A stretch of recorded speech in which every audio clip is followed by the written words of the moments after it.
नमस्कार, मेरा नाम डॉक्टर सुवर्चला है। मैं जीवा फर्टिलिटी सेंटर्स में साइंटिफिक डायरेक्टर हूँ। क्या जेनेटिक्स की वजह से इनफर्टिलिटी हो सकता है? कौन से टेस्ट ऐसे हैं, कौन से ट्रीटमेंट ऑप्शंस ऐसे हैं जेनेटिकल प्रॉब्लम होने के बावजूद जो काम कर सकते हैं? आइए इसे विस्तार में समझें। जेनेटिक्स एक बहुत क्रूशियल रोल प्ले करता है इनफर्टिलिटी में। बोथ मेल और फीमेल रिप्रोडक्टिव सिस्टम्स को इम्पैक्ट कर सकता है। इनफर्टिलिटी बहुत सारे कारणों की वजह से हो सकते हैं। जेनेटिक फैक्टर्स जैसे कि क्रोमोसोमल अबनॉर्मैलिटीज, जीन म्यूटेशंस होना, पॉलीमॉर्फिज्म, ये सारे कॉजेस हो सकते हैं। लेकिन इनको ठीक से समझना ज़रूरी है, क्योंकि अगर हम इसको डायग्नोज करना चाहते हैं और ट्रीट करना चाहते हैं इनफर्टिलिटी को, तो पहले जेनेटिक कॉजेस को समझना ज़रूरी है। पहले पुरुषों में होने वाले जेनेटिक फैक्टर्स को समझेंगे। सबसे पहले बात करेंगे क्रोमोसोमल अबनॉर्मैलिटीज के बारे में, और उनमें एक उदाहरण में दूंगी क्लाइनफिल्टर सिंड्रोम। मनुष्यों में 46 क्रोमोसोम्स होते हैं, यानी कि 23 पेयर्स, लेकिन क्लाइनफिल्टर सिंड्रोम पेशेंट्स में 47 क्रोमोसोम्स होते हैं। ये पुरुष ही होते हैं, XY क्रोमोसोम होता है, मगर X क्रोमोसोम एक्स्ट्रा होता है जो फीमेल क्रोमोसोम होता है। ये एक बहुत कॉमन जेनेटिक कॉज है मेल इनफर्टिलिटी का।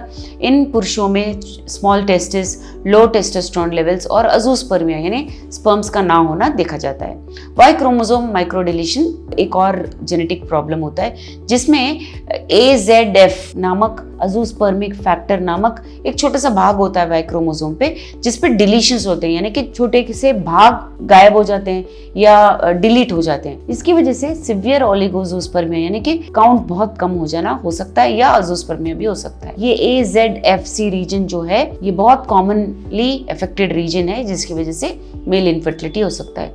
जीन म्यूटेशन भी एक कारण हो सकता है। CFTR जीन नामक जो जीन होता है, जो रिस्पॉन्सिबल होता है सिस्टिक फाइब्रोसिस नामक बीमारी के लिए, इसकी वजह से congenital bilateral absence of vast difference भी देखा गया है, जिसे CBAVD प्रॉब्लम कहा जाता है। अभी ये वास्ट डिफरेंस जो होता है, ये टेस्टिस से स्पर्म्स को बाहर लेके आता है। अगर वास्ट डिफरेंस ना हो, स्पर्म प्रोडक्शन तो होता है, पर स्पर्म्स बाहर नहीं आ सकते इजैकुलेट द्वारा।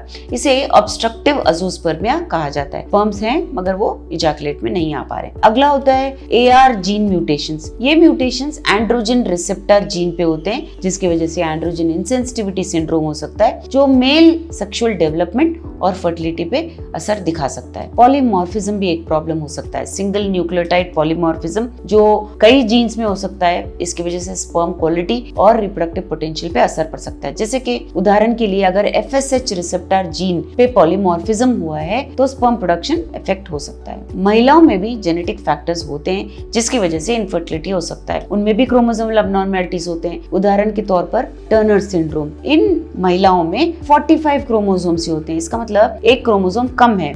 अगर देखा जाए विस्तार से, तो XX क्रोमोसोम जो पेयर में होना चाहिए नहीं होता है, सिर्फ केवल एक X क्रोमोसोम होता है, जिसकी वजह से प्राइमरी ओवेरियन इनसफिशिएंसी यानी ओवेरियन रिजर्व कम होना, जिसकी वजह से इनफर्टिलिटी एक कारण, एक साइड इफेक्ट हो सकता है। फ्रेजाइल एक्स सिंड्रोम भी है, जो FMR1 जीन पे हो सकता है। प्री म्यूटेशन कैरियर्स जो होते हैं FMRN1 जीन के, इनकी वजह से fragile x associated primary ovarian insufficiency हो सकता है, जिसे FXPOI भी कहा जाता है, और इसके कारण बहुत जल्द ही मेनोपॉज हो जाना या इनफर्टिलिटी होना एक इफेक्ट देखा गया है। जीन म्यूटेशंस भी होते हैं, जैसे कि BRCA1, BRCA2 म्यूटेशंस। ये म्यूटेशंस उन जीन्स के होते हैं जिनका पात्र ब्रेस्ट और ओवेरियन कैंसर पे देखा गया है, लेकिन इसकी वजह से ओवेरियन रिजर्व कम होना और इनफर्टिलिटी भी देखा जाता है। FMR1 जीन म्यूटेशन भी जो फ्रेजाइल एक्स सिंड्रोम कारण बन सकता है। इसकी वजह से ओवेरियन डिसफंक्शन होता है कैरियर्स में, यानी कि फुल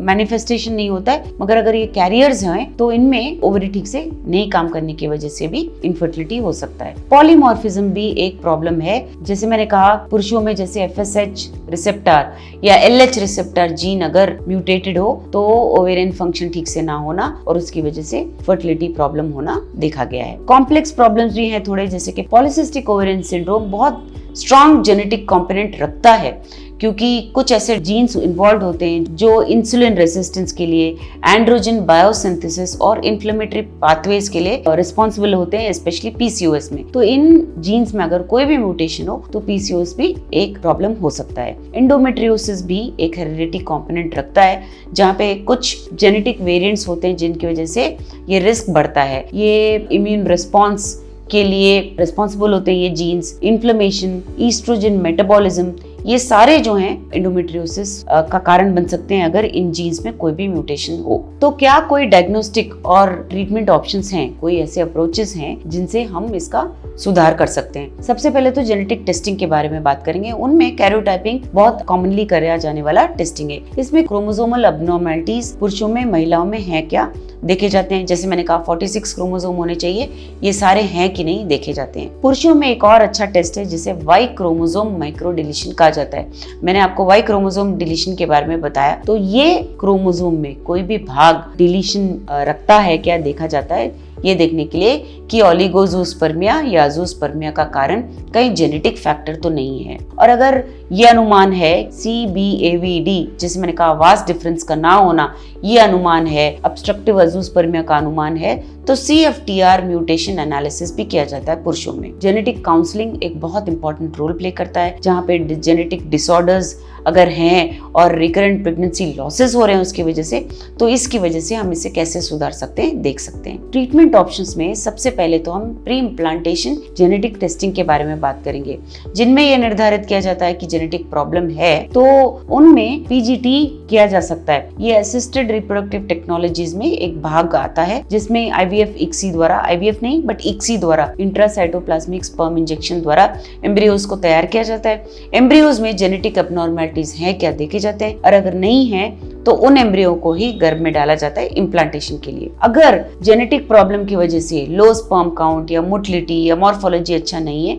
तो भी ये तरीके बहुत काम आते हैं, जैसे कि इंट्रासाइटोप्लाज्मिक स्पर्म इंजेक्शन IVF का ही एक भाग होता है। जिनमें स्पर्म्स नहीं होते हैं या कम होते हैं उनमें भी ये तरीका अपनाया जा सकता है। जीन थेरेपी और एडवांस ट्रीटमेंट्स भी हैं, लेकिन ये ऑनगोइंग रिसर्च में आते हैं, क्योंकि जीन थेरेपी कुछ ऐसे रिसर्च में लगा हुआ है जहाँ स्पेसिफिक जेनेटिक डिफेक्ट्स को ठीक किया जा सकता है जो इनफर्टिलिटी का कारण बन रहे हैं। इसके बारे में और जानकारी के लिए अवश्य जीवा फर्टिलिटी सेंटर्स आइए। Thank you. हमने इस वीडियो को बनाने में बहुत मेहनत की है, जरूर हमें सब्सक्राइब और लाइक कीजिए। Thank you.